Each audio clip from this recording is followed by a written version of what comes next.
Welcome to my channel. ఒకప్పుడు ఒక చిన్న పల్లెటూరులో అత్త లక్ష్మమ్మ గారు తన కోడలు సుమలతతో కలిసి ఉండేవారు.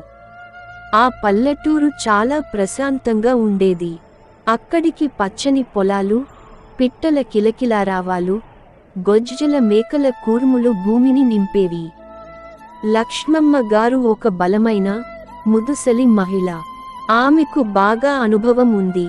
గ్రామంలో అందరూ ఆమెను గౌరవంగా చూసేవారు.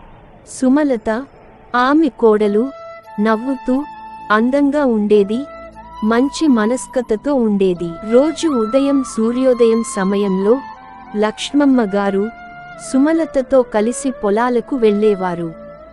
అక్కడ విత్తనాలు నాటటం, పంటలను కోయడం, నీళ్లు పట్టడం వంటి పనులను చేసేవారు. రాత్రి సమయంలో ఇద్దరూ ఇల్లు చేరి వంటగదిలో కలిసినప్పుడు మంచి వంటకాలు చేసి పండగలాగా వేడుక చేసేవారు. ఒకసారి గ్రామంలో పెద్ద పండగ జరుపుకున్నారు. పండగలో ప్రతి ఇంటి ముందు అందంగా ముగ్గులు వేసి అందరూ పూజలు చేశారు.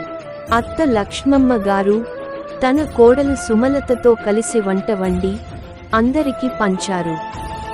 గ్రామంలో పిల్లలు, పెద్దలు కలిసి ఆటలు ఆడుతూ, పాడుతూ, డాన్సులు చేశారు. ఇలా అత్తా కోడళ్ల బంధం, స్నేహం, ప్రేమ మరియు గ్రామ జీవనశైలితో పల్లెటూరి కథ ముగిసింది.